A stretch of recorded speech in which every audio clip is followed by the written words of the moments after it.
Oi, gente, boa tarde. Tudo bom com vocês? Aqui é o professor Andrés, da Universidade Estadual de Londrina, Laboratório de Toxicologia Veterinária, Toxivet. Eu gostaria, antes de tudo, agradecer a presença de vocês no Simpósio Sul Leite, promovido aí pela Universidade Estadual de Ponta Grossa. Gostaria de agradecer imensamente a professora Adriana pelo convite em participar do evento. Agradecer também o professor Milton Yamamura, que me emprestou aqui o equipamento para gravar essa palestra para vocês, e pedir desculpas que, por motivo de força maior, eu não pude estar presente aí no evento, mas eu vou estar presente com vocês por meio de vídeo. No final aqui vai ficar meu contato, eu fico 100% disponível a esclarecer quaisquer dúvidas que vocês tenham sobre o serviço que a gente presta, sobre alguma dúvida aqui em relação à apresentação, tá bom? Então eu vou falar para vocês um pouco sobre resíduos tóxicos em leite e produtos lácteos.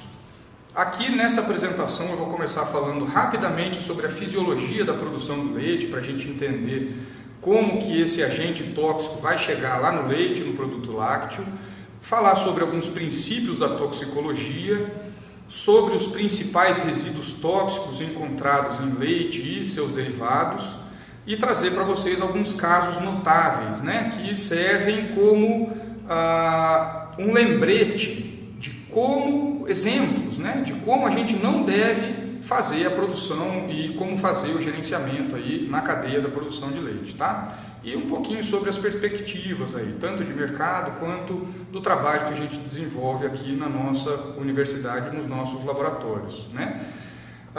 Eu, como responsável pelo Laboratório de Toxicologia Veterinária, trabalho em conjunto com a professora Vaneli Belotti, responsável pelo Laboratório de Inspeção de Produtos de Origem Animal, o LIPOA, e com a professora Susana Nixdorf, do Laboratório de Desenvolvimento de Automação Analítica, no Departamento de Química, para desenvolver técnicas, né, a fim de baratear essas análises que a gente oferece para os produtores e que existem já na literatura, né, e para a detecção desses agentes tóxicos nos diferentes produtos.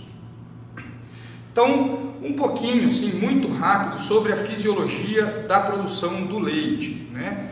A vaca, no final lá da gestação e durante todo o seu processo de lactação, lá na hipófise, ela produz prolactina, que é um hormônio secretado lá no cérebro da vaca e que vai agir nas glândulas mamárias, estimulando a produção do leite, que vai se acumulando aí no ácido das glândulas, e depois passa para o interior dos tetos, né? Se acumula nos tetos, e é esse leite acumulado nos tetos que nós recolhemos durante a ordenha ou que os filhotes recolhem aí durante a amamentação, tá?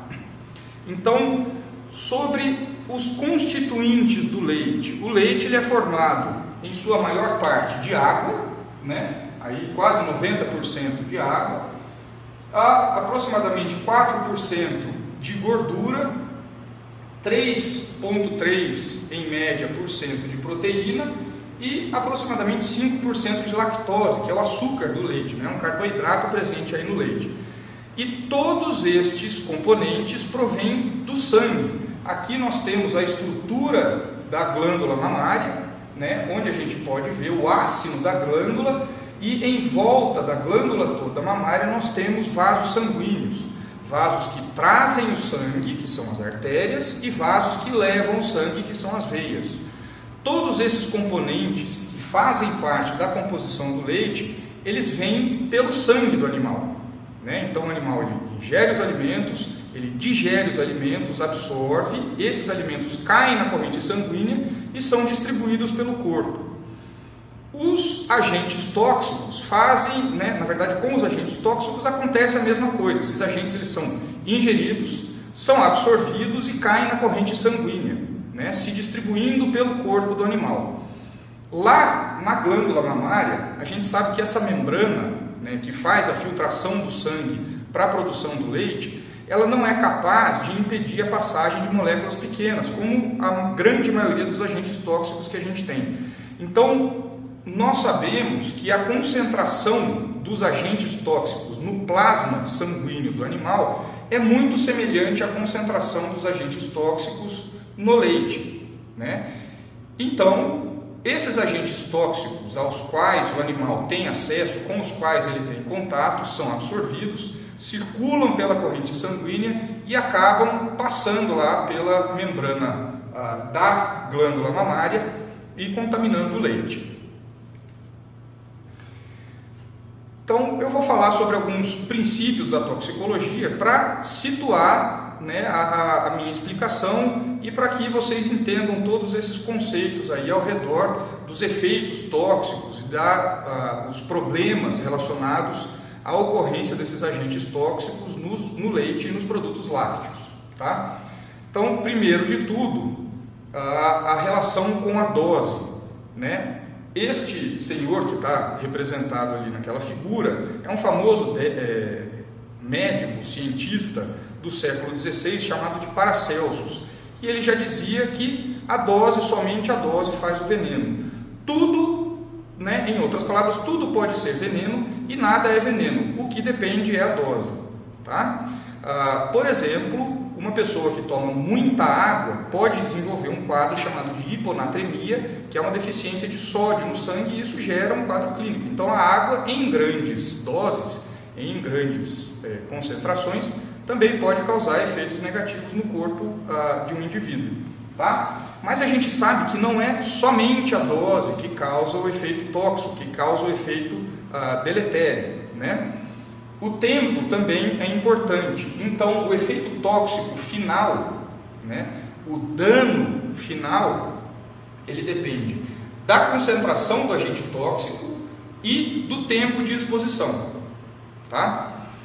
Este é um conceito. Um outro conceito que eu não sei se vocês estão familiarizados, né, é uma medida que a gente usa para caracterizar o potencial tóxico das substâncias.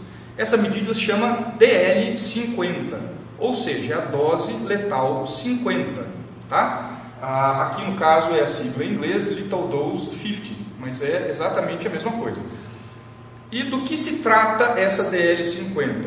São análises experimentais que tentam quantificar o potencial tóxico das determinadas substâncias. E como que isso é feito? Em modelos experimentais, normalmente utilizando roedores, né? Então a gente tem uma certa população de roedores no laboratório que a gente expõe a diferentes dosagens, a diferentes concentrações de algum agente que a gente está estudando ali, o potencial tóxico desse agente, e a DL50 é a dosagem capaz de matar 50% da população exposta. Isso varia com a via de exposição, se é pela via oral, se é pela via dérmica e tal. A oral é a mais utilizada e os ratos e camundongos também são mais utilizados, mas podem ser utilizados coelhos e outros modelos animais. Tá? Então, componentes, né? Vamos falar de substâncias químicas, especialmente vamos focar em substâncias químicas, que é a grande maioria dos agentes tóxicos que a gente pode encontrar aí no leite. As substâncias químicas com alta DL50 têm menor toxicidade, menor potencial tóxico do que substâncias com baixa DL50. Tá? Dito isso, a gente entende que substâncias com baixa DL50 demandam menor concentração para causar danos, para causar efeitos deletérios, assim como o inverso, né? Substâncias com alta DL50 demandam uma dosagem muito maior para poder causar um efeito deletério. Tá? Porém, nós sabemos que substâncias com baixas DL50, ou seja, com alto potencial tóxico, podem não causar efeito deletério quando ingeridas em doses muito baixas e por um curto período de tempo. Tá? Ao mesmo tempo que nós sabemos que substâncias com alta DL50 podem ser prejudiciais se ingeridas ou se o indivíduo for exposto a elas por um longo período de tempo, né? Um exemplo excelente é o álcool etílico. O álcool etílico é o álcool presente nas nossas bebidas alcoólicas, na cervejinha, na cachaça, na vodka, tudo tem o álcool etílico. A DL50 do álcool etílico de 10.000 miligramas por quilo, tá? Que é considerado muito alto, né? É uma DL50 muito alta. Seria uma substância considerada inócua, assim como o sal, cloreto de sódio, tem uma DL50 de 4.000 miligramas por quilo, uma DL50 muito alta, portanto tem um baixo potencial tóxico. Porém, nós sabemos que a exposição a essas substâncias por um período de tempo prolongado gera problemas sérios, hepáticos, renais, circulatórios, uma série de outros, até danos neurológicos, não é? Então, dentro desses, eu espero que eu esteja passando mensagem para vocês, que dentro desses conceitos tóxicos, né, a dose e o tempo trabalham aí juntos, né? Portanto, substâncias com baixa DL50, né, ou seja, com alto potencial tóxico, com alta toxicidade, podem causar lesão nos indivíduos expostos, mesmo em dosagens pequenas, quando esse indivíduo é exposto por um longo período de tempo. Um exemplo é a aflatoxina, que é uma toxina, é uma micotoxina, uma toxina produzida por um fungo, provavelmente a toxina mais frequente que nós temos, causando quadros clínicos, né, gerando doença, tanto em seres humanos quanto em animais. E nós sabemos que em seres humanos, indivíduos expostos à aflatoxina em pequenas doses por longos períodos de tempo, essa toxina no corpo desses seres humanos causa alterações genéticas que geram aí tumores hepáticos, são os mais frequentes, pode gerar também sintomatologia neurológica, mas não somente micotoxinas. O clorpirifos é uma substância, é um inseticida organofosforado, né, utilizado em diversos tipos de cultivo, registrado aqui no Brasil para utilização em diversos tipos de cultivo, inclusive na pastagem de animais ruminantes, né, com uma toxicidade alta, mas não tão alta quanto a da aflatoxina, por exemplo, mas também existem estudos demonstrando que a exposição de seres humanos a baixos níveis de clorpirifos, por exemplo, né, entre outros organofosforados, por um longo período de tempo, pode gerar quadros de distúrbio neuropsiquiátrico, tá? E por que eu estou dizendo tudo isso?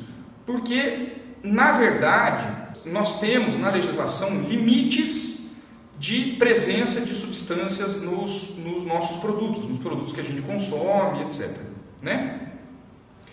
Embora esses limites sirvam para para garantir que os alimentos estejam seguros, a presença desses resíduos tóxicos nesses alimentos, mesmo que abaixo do limite previsto por lei, pode sim, a longo prazo, gerar efeitos tóxicos.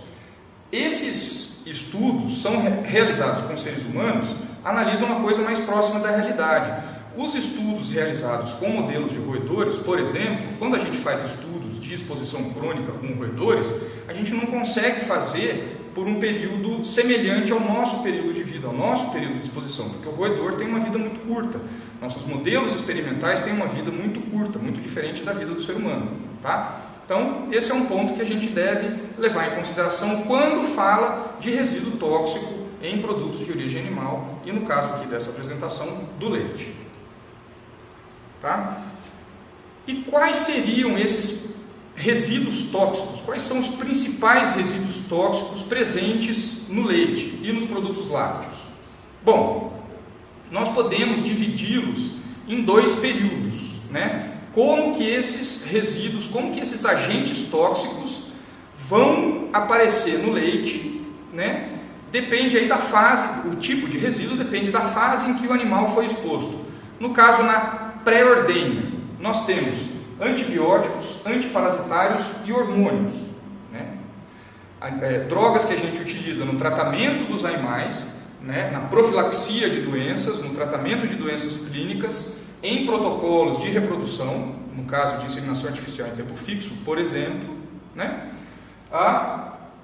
Metais pesados, micotoxinas e agrotóxicos estão relacionados com a alimentação dos animais, né? Se os animais se alimentam, aí volta lá naquela coisa da fisiologia do leite. Se o animal se alimenta em uma pastagem que contém resíduos tóxicos, esses resíduos acabam alcançando lá a corrente sanguínea e indo parar no leite. E lógico, se a gente injeta, né, uma droga no animal, esta droga também circula e vai parar lá no leite e acaba sendo eliminada no leite, tá? Por isso é tão importante que nós respeitemos os prazos de carência. Sempre que você utilizar uma droga antibiótica, uma droga antiparasitária ou um tratamento hormonal, toda droga tem um período de carência, né? Ou algumas drogas, inclusive, não são recomendadas para animais em lactação, justamente porque se sabe que são eliminados ali no leite, né?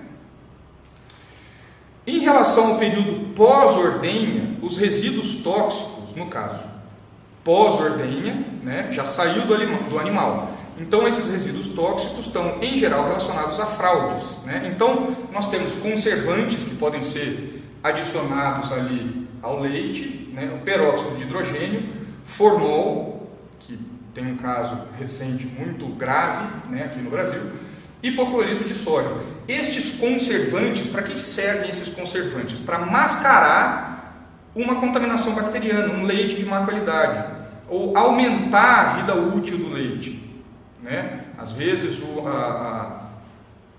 suponho, né, uma empresa vende um lote de leite, este lote não é vendido em tempo hábil, retorna para a empresa acaba introduzindo ali um conservante para retornar este leite depois para a prateleira. Eu estou supondo, deixar claro uma coisa, estes componentes tóxicos, estas coisas todas, não necessariamente são dolosas, a presença desses componentes não necessariamente é doloso. Nós temos também, na pós-ordenha, a adição de neutralizantes, por exemplo, bicarbonato de sódio e hidróxido de sódio, que são substâncias básicas, que também servem para mascarar contaminação bacteriana no leite. Essas bactérias que contaminam o leite, elas acidificam o leite, né? Isso é detectado em exames laboratoriais de qualidade, garantia de qualidade do leite, e as pessoas introduzem, né, substâncias básicas para neutralizar, no caso, esse pH ácido, tá? Mascarando daí a contaminação bacteriana. E os reconstituintes, aí, quando há fraude, para aumentar o volume do leite, normalmente se adiciona água, e depois, quando você adiciona água, você muda propriedades físicas do leite, porque você dilui o leite, né? Para mascarar esta diluição, as pessoas podem, né, maldosamente nesse caso, introduzir substâncias que podem burlar esses exames laboratoriais que detectariam estas fraudes no leite. No caso, sal, açúcar, citrato de sódio, que são coisas que fazem com que a densidade do leite e fatores crioscópicos sejam recuperados aí depois da diluição do leite, ou a melamina, por exemplo, que eu já vou falar um pouco mais a seguir, que mascara daí a redução dos níveis de proteína por aumentar níveis de nitrogênio daí, no caso, no leite, tá? Então, como eu estava falando lá, a contaminação do leite pré-ordenha geralmente se dá pela pastagem, né, ou pelo tratamento incorreto dos animais no período de lactação, ou por tratamento de pastagens, como visto aqui no caso. Esse aqui durante a apresentação eu trouxe várias coisas para ilustrar, para situar vocês nesse problema, que é um problema que acontece com frequência, né, não só aqui no Brasil, em vários outros locais do mundo. Por exemplo, o tratamento, olha só, aqui pesquisadores lá no Mato Grosso verificaram a presença de agrotóxicos em água, pastagem e no ambiente ao redor da casa das pessoas, e esses mesmos agrotóxicos foram eliminados no leite materno de mulheres em lactação. Se apareceu no leite das mulheres em lactação e esta pulverização foi feita na pastagem dos animais, Vocês concordam comigo que lá no leite da vaca também apareceram esses agrotóxicos, não é? Aqui na região de Londrina, esse é um trabalho que foi feito pelo Laboratório de Toxicologia Veterinária, com amostras recolhidas de vendedores sem inspeção, no caso, né? Então nós temos aí 80 amostras de leite, 24 de iogurte e 3 de queijo. E olha só o nível de contaminação por agrotóxicos, né? Os organofosforados e os carbamatos são os agrotóxicos mais envolvidos em casos de intoxicação e de óbitos no mundo todo, tá? Aqui no Brasil não é diferente. O agrotóxico chamado aldicarb, que é um carbamato, é aquele agrotóxico Temic, que era vendido aqui no Brasil e que ainda hoje é comercializado irregularmente sob o nome de chumbinho, tá?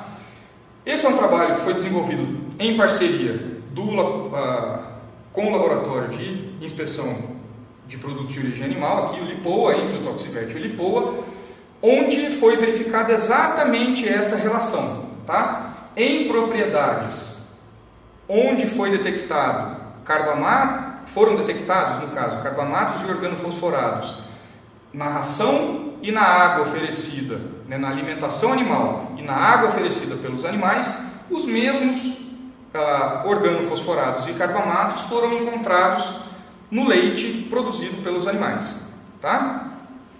E existem uma série de outros trabalhos que abordam exatamente a mesma temática, essa relação entre o uso intensivo de agrotóxicos no Brasil e a presença desses agrotóxicos no leite, né? Afetando daí a qualidade do leite e apresentando risco para a população que ingere esse leite contaminado, tá? Mas não são só agrotóxicos, né? Deve ter gente aí que não concorda e tal, mas lembre-se que o Brasil é o país que mais utiliza agrotóxicos no planeta, embora não seja o país com a maior área plantada, tá? Micotoxinas. O que são micotoxinas? São toxinas produzidas por fungos. Estes fungos, eles podem estar presentes lá na ração animal, né? Eles produzem essas micotoxinas. Essas micotoxinas são ingeridas pelo animal, passam lá pela corrente sanguínea, acabam saindo no leite e elas são termorresistentes, elas sobrevivem facilmente, elas não são degradadas pelo processo de pasteurização, por exemplo. E pior, aquelas micotoxinas que estavam lá na ração animal, elas podem vir a estar presentes no queijo, né? E por serem substâncias lipofílicas, né? Ou seja, elas têm afinidade com gordura, no queijo elas são concentradas, porque vocês sabem como se produz o queijo, você acumula ali a gordura, né? São 10 litros de leite, no caso do queijo Minas Frescal, aproximadamente 10 litros de leite para produzir 1 kg de queijo. Então você concentra aquela quantidade de gordura e pode acabar concentrando também essas micotoxinas, tá? Então, além dessas micotoxinas mais comuns e mais frequentes que nós escutamos, como a aflatoxina, a fumonizina, a zearalenona, nós temos outras micotoxinas que podem também estar presentes no leite e em produtos lácteos, né? Como a patulina e a ocratoxina. A ocratoxina é uma micotoxina que sabidamente interfere no sistema imunológico dos indivíduos expostos, né? De animais expostos, tá? Então também apresenta risco aí ao consumo. Outras micotoxinas, como o deoxivalenol, esse é outro trabalho realizado aqui na Universidade de Londrina pelo Laboratório de Patologia Animal, aí, no grupo da professora Ana Paula Bracarense, onde eles verificaram que suínos expostos de maneira crônica a estas micotoxinas, como a fumonizina e o deoxivalenol, eles apresentaram não somente impacto no seu sistema imunológico, mas apresentaram diferentes alterações na parede intestinal, né? Juntando esses dois fatores, isso pode predispor os animais a diversas infecções entéricas também, tá?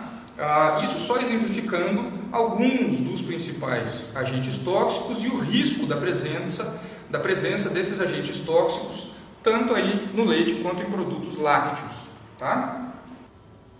Bom, então eu trouxe aqui alguns casos notáveis de resíduos tóxicos em leite, e esses exemplos servem para que nós lembremos como não fazer no caso do manejo aí da cadeia leiteira, né?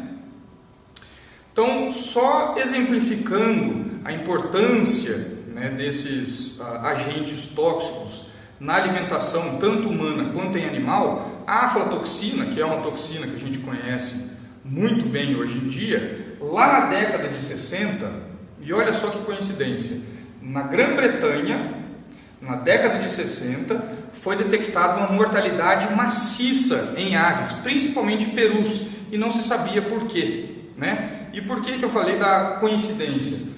Esses perus e essas aves todas estavam sendo alimentadas com resíduos de amendoim exportados pelo Brasil lá para a Grã-Bretanha.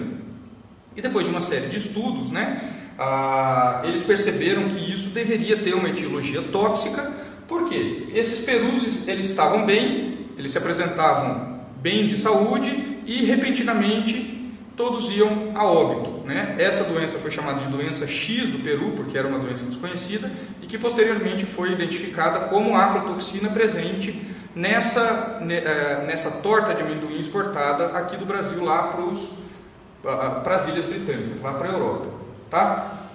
O caso, talvez o que causou mais comoção no mundo todo, aconteceu na China em 2008. É uma empresa, uma das maiores empresas de leite, né, de produção de produtos lácteos, principalmente leite em pó para crianças, lá na China. Dentro dessa empresa, houve fraude pela adição de melarmina, que é esta substância, né, representada aqui por essa representação química. É uma substância rica em nitrogênio que serve para mascarar níveis baixos de proteína, no caso no leite ou em ração. Isso causou um impacto econômico enorme para a China, né? Aqui está representado, isso é uma foto, né, de um supermercado, uma grande rede de supermercados que está presente na China, e que de repente quase todos os produtos, né, de origem láctea foram retirados de circulação. Tiveram 2 pessoas envolvidas nesse escândalo, sentenciadas à morte lá na China, tá? Essa senhora, que era a diretora da empresa, que não estava diretamente envolvida nas fraudes, mas pela responsabilidade pela empresa, foi condenada a uma multa milionária e a prisão perpétua. Ela continua presa lá na China e não vai sair tão cedo da cadeia, tá? E ainda hoje nós temos reflexos econômicos lá na China devido a esse escândalo da melarmina no leite, tá? Ainda hoje, essa é um artigo um pouco mais recente, ainda hoje mais da metade dos produtos lácteos na China são de origem estrangeira, tá? Imagina o impacto disso para toda a cadeia leiteira dentro lá do país chinês, tá? Eu tive uma experiência muito próxima a mim quando eu estive em uma universidade irlandesa. Eu trabalhei um período em uma universidade irlandesa e eu tinha um co-orientado que era chinês, o Yan Fu. E ele recebia uma bolsa chinesa e ele se sustentava enviando caixas e caixas de leite lá para a China. Olha só, porque é uma coisa muito rentável, era rentável ali para ele, tá? Só para exemplificar o impacto que isso teve lá na economia da China. E na saúde, nós tivemos 6 crianças que foram a óbito devido à ingestão dessa melarmina.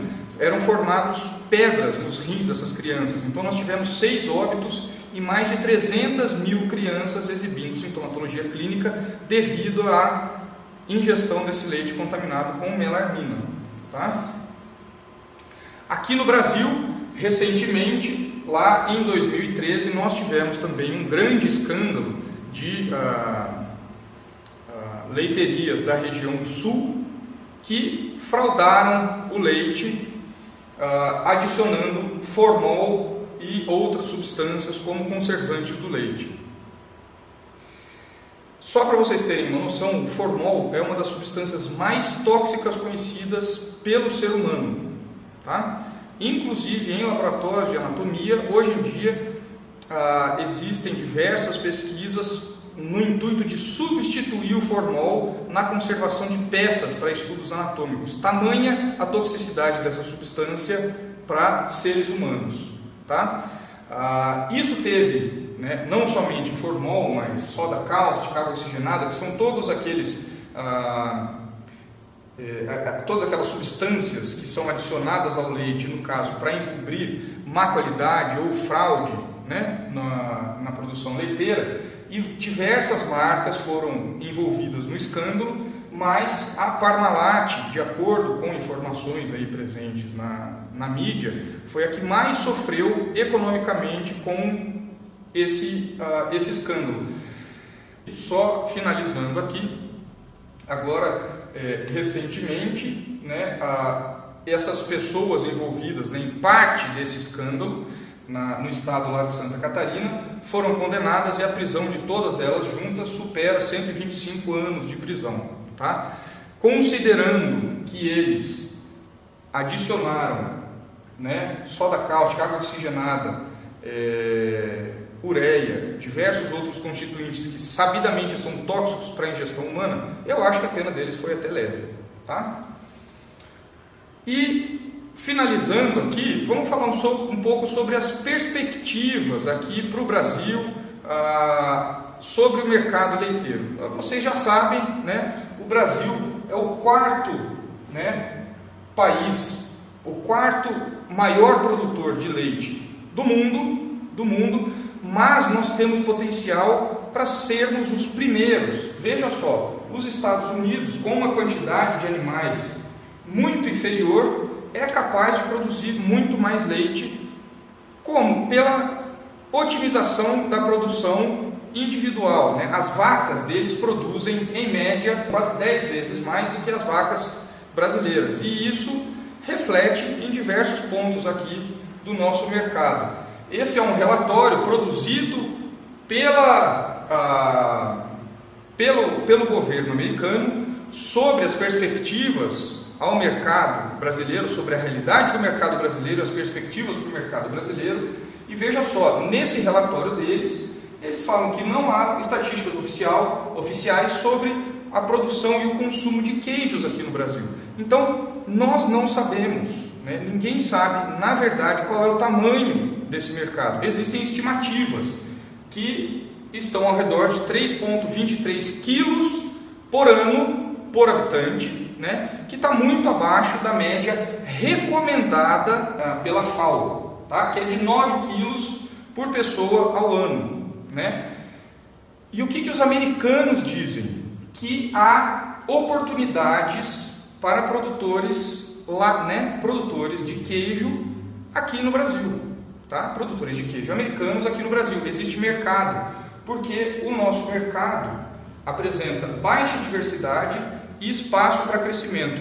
Se os americanos sabem disso, nós sabemos também, né? Há espaço para crescimento, a perspectiva para o crescimento desse mercado de produção de queijos e produção de leite, no Brasil a gente tem muito potencial que a gente precisa explorar. Por quê? Por exemplo, a China, que também é outro grande produtor de leite no mundo, ainda sofre, né? Isso é do finalzinho aí do ano passado, ainda sofre com os resquícios daquela história da contaminação do leite por melarmina, né?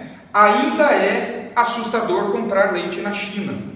O Brasil tem cada vez mais que aumentar a sua produção de leite seguro. Essa é uma tendência mundial de alimento seguro. As pessoas estão cada vez mais conscientes em relação à segurança alimentar, em relação ao potencial de danos à sua saúde causados pela ingestão de alimentos contaminados, seja por agentes tóxicos, seja por agentes biológicos, né? Então essa é uma tendência mundial e sem volta. tá? Aqui no Brasil, como vocês sabem, o Ministério tem um programa, né, que é o Plano Nacional de Controle de Resíduos e Contaminantes em Produtos de Origem Animal, em produtos de origem vegetal, né? E como funciona o Plano Nacional de Controle de Resíduos? Propriedades, né, a recomendação deles, de acordo com o Ministério, a recomendação é que propriedades sejam individualmente amostradas para que esse problema possa ser rastreado, né? E essas amostras que são individualmente coletadas são testadas para diversos produtos tóxicos, né? E existem sanções para produtores que têm contaminação tóxica no seu produto, né? Essas propriedades, elas têm os seus lotes de animais e produtos submetidos a um regime especial, onde eles são testados frequentemente e eles precisam de pelo menos 5 resultados de conformidade para voltar a receber a sua permissão de comercialização, tá? Então, o plano, né, lá no site, vocês encontram lá no site do Ministério, vocês encontram esse plano de amostragem de leite, tá? Onde tem todas as substâncias, aqui são só uma parte delas, né? Tem todas as substâncias que eles testam, a quantidade de amostras que eles vão recolher para cada substância e os limites de referência, né? Lembra lá aquela coisa da dose que eu estava falando? Reflete nisso daqui, tá? Nós temos limites de referência que muitos deles ainda são superiores a limites de referência de outras nações, tá? Que isso cabe ainda, muita discussão que a gente não tem tempo aqui, tá? Mas só para mostrar para vocês que dessas amostras, que são ínfimas, né? São todas calculadas estatisticamente para que representem o mercado, mas elas são muito poucas como representação de todo o rebanho nacional, tá? Ainda assim, né, vejam só, esses são os resultados de não conformidade em 2017, 2016 e 2015. Nós temos resíduos de micotoxinas, tá, acima do limite. Detalhe, aqui são só as amostras que apresentaram resíduos tóxicos acima do limite permitido por lei, tá? Se foi abaixo do limite, eles não entram aqui nessas listas de não conformidade, tá? Então nós temos produtos, né, para tratamento dos animais, antibióticos, antiparasitários, em 2016 também, e micotoxinas, e aqui, olha, o clorpirifos lá que eu falei. Em algumas das amostras, em uma das amostras de 47 que eles recolheram, foi detectado clorpirifos acima dos limites permitidos por lei, tá? Sobre o trabalho, né, e os trabalhos que foram e vêm sendo desenvolvidos aqui na Universidade Estadual de Londrina. A professora Vanelli Belotti, né, pioneira aí nesses trabalhos relacionados à segurança, à biossegurança do leite, né, em parceria com uma empresa daqui de Londrina, o laboratório, né, está produzindo kits para detecção de formol no leite. E é muito barato, né? Agora, o preço, né, de cada teste desses, que serve para até 10 mil litros de leite, é de apenas R$ 1,45, tá? Nós ainda não temos legislação que obrigue a fazer esses testes para formol, né? Mas nós já temos aí a tecnologia produzida aqui dentro da UEL e que já está disponível aí para o consumidor. E nós aqui do Laboratório de Toxicologia, junto com o laboratório, o DIA e o LIPOA, estamos desenvolvendo técnicas, né, cada vez mais baratas para a detecção dos mais diversos agentes tóxicos em produtos de origem animal, como por exemplo o leite, né, utilizando técnicas como a cromatografia líquida de alta eficiência e o ELISA para detecção, aí, no caso, de micotoxinas. Esse é meu e-mail, andreas@uel.br. Eu fico à disposição para dirimir quaisquer dúvidas que vocês tenham sobre as tecnologias que nós estamos desenvolvendo, sobre os serviços que nós podemos prestar aí para vocês, seja para empresas, seja para os produtores, e é um prazer falar com vocês aqui. Mais uma vez eu peço desculpa de não poder estar aí presente e eu espero que vocês tenham gostado. Muito obrigado.